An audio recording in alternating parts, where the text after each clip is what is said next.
With the rising price of oil turning into massive profits for oil companies, and it's the same for gas companies as well, of course, is it time to ask those companies to pay a windfall tax to reflect the gains they're making? Or is it, as the British Prime Minister has argued, a disincentive for these companies to invest in the future, for example, in renewable energy?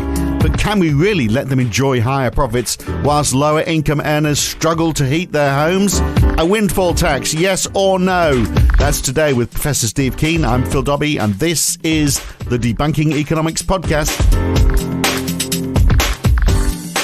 Well, a big debate that's happening in the UK right now, and I'm sure it's going to happen around the world if it isn't already, is whether energy companies, who are, of course, enjoying record profits, I should say, with the elevated prices, should they be paying a windfall tax? So, for example, BP made $12.8 billion profit last year, $4.1 billion of that in the fourth quarter. It did make a loss in the first quarter of this year, it's fair to say, but that was because they had to write down their ownership of Rosneft, the Russian oil company.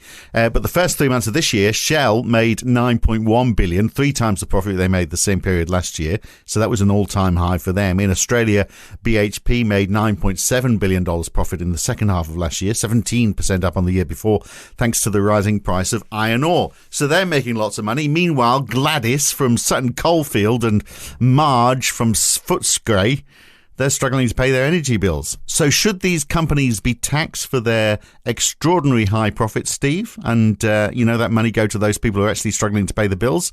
Or is that all a bit of short-termism, do you think? It's a bit like banks in some ways, in that why is an oil company an oil company? It's not because it invented the oil. It found the oil. But by far the major reason why it's profitable is something which existed long before humans even existed, let alone capitalism. So what you have there is a resource which is that's the basis of our economies. We could not have an economy unless we were exploiting energy. That's period, whatever form the energy takes. And the reason we have the elevated economies we live in is because we're exploiting solar energy stored 100 million years ago by fossils, by plants, by animals, and so on. And that's what we're actually exploiting as fossil fuels. So in that sense, the thing which the oil companies did, you've got to go back a century and a half for this, is that they located the oil reserves and then worked out a way to use them. And of course, they've got an enormous amount of technology they've developed to drill it out of all sorts of locations on the planet.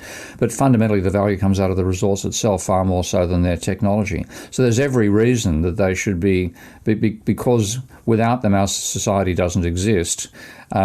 And without them, the oil companies would not have a business. Well, they do be pay, paying a tax on them. Yeah. Well, they do pay. Well, of course, they pay a corporate tax, but also they pay extra. I think they pay an elevated amount of corporate tax. So it's 19% for most companies.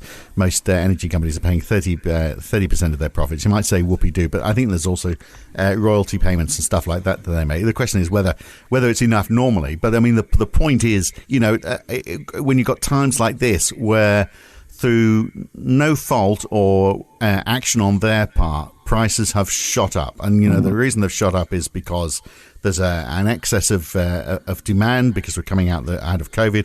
But more importantly, we've got a war, and that is limiting that's limiting the supply. So they're benefiting from these higher prices, which may last a year or two. So should we tax it? Should we say, well, okay, you weren't expecting that money.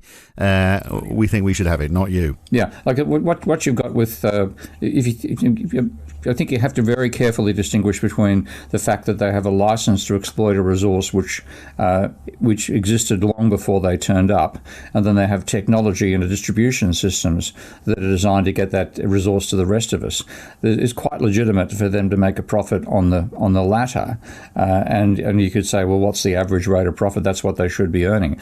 But the remainder, then there's when the price will rise because of a war, they're misery capitalists, and that should not be something that goes to them. However, there's another side, and that is the volatility of energy prices in general. So if you try to set something on the basic idea that they should get the average rate of profit, there will be times when rather than the misery capitalists coming along, they're crushed by capitalism. And the most recent, not the most recent, but one of the examples I know relatively well is what happened in America in particular, when the oil price, having risen from $20 a barrel to 40 back across 79 to 82, then fell from 40 back to 10 again. And what you have is all these oil companies had borrowed dramatically to expand their operations, particularly in Texas. Everybody's thinking oil boom's going to go on forever, and people extrapolated forward that price rise. So $40 back in 1982 would be not too far distant from what we're paying at the moment, probably, in terms of the rate of inflation over a period of time, but far higher than happened 1 or 2 weeks later. And the banks that had lent to them, a lot of them went bankrupt. So this is what Richard Vague explains so well, because he actually lived through that process in a bank. So the argument would be, the argument would be then, wouldn't it? If you're going to charge a windfall tax when times are good, then you should be bailing them out when times are bad. Well, but it's also you look at the role of energy in a modern society, and one thing that you cannot do without in a modern society is a constant flow of energy. So we have all sorts of problems about this. It's an absolutely fundamental input. If energy doesn't go in, then nothing comes out. And of course, conventional economic theory is absolutely useless on that, because they have no concept whatsoever of the role of energy in production. So the last thing you want to do is have this tax being designed by a bunch of economists, neoclassicals. You forget which unfortunately is what would happen. There's been, it's been a debate in the UK over the last week or so, and it is all relatively new. This, because this hike in oil prices, we really weren't expecting, like a lot of what has happened in 2022. I mean, we weren't expecting inflation. We weren't expecting an invasion of Ukraine.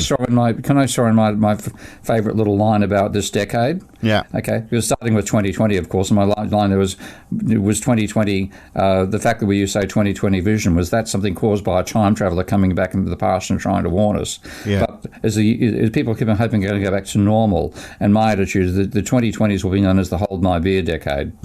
Every year is going to be worse than the one before. God, I hope you're wrong on that. But look, Boris Johnson said, that he's not a big supporter. A lot of, right-wing politicians are saying, the argument that they give is that if you play with tax, then you deter investment in the very things that we need to be investing in, which, he sees as new technology for new energy supplies. But I don't know if that argument works. Oh, you're going to trust the oil companies and the coal companies to do that, are we? That's fun. Well, there's the thing. Why wouldn't they be doing it? And in fact, if they're hit with higher prices and therefore higher profits, you would have thought. It's very hard to do, of course, to do it in a very short space of time. But wouldn't they actually be trying to plough as much of that money into research so that it's an expense, so they don't have to pay taxes on the profits? So the windfall tax would actually encourage them to try and reduce their profits, which would mean investing in new technologies, which is the opposite of what Boris Johnson thinks it would do. Well, we're seeing in Australia, of course, during the election over here, an incredible increase in the number of coal projects and gas projects being approved. And the thing, it then comes down to, would you trust a coal and oil industry executive? I'm afraid I wouldn't. To find an alternative source. Because and this is again speaking with some people who've worked in the industry at various times. Their attitude is there's this stuff in the ground. We want to get it out for the best price we can and flog it over time. So the whole idea, A, that it should be regarded as a resource for the whole of humanity, or B, that we should stop using it and leave it in the ground. They are not the first or second thoughts that occur to high-ranking coal and oil executives. So in that case, it's like asking the cigarette companies to handle research into lung cancer. I'm sorry, I don't trust them. And I think if you could trust them, then how the hell did they get to the top of the company in the first place? So, if they knew the writing was on the wall for them, and they probably probably don't believe that it is. But if they did, then they would be looking at alternatives, wouldn't they? And look, I just wonder whether for that. I mean, it's too late for that. I mean, and again, this is the role that the coal and oil companies have played in financing climate change denial.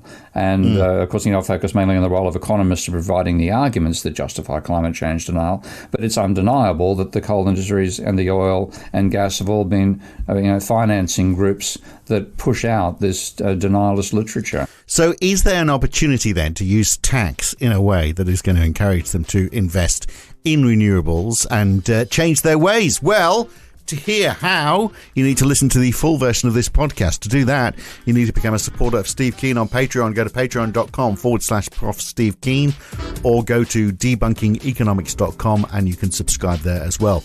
I'm back next week with Steve Keen. I'm Phil Dobbie. See you next week. Thanks for listening.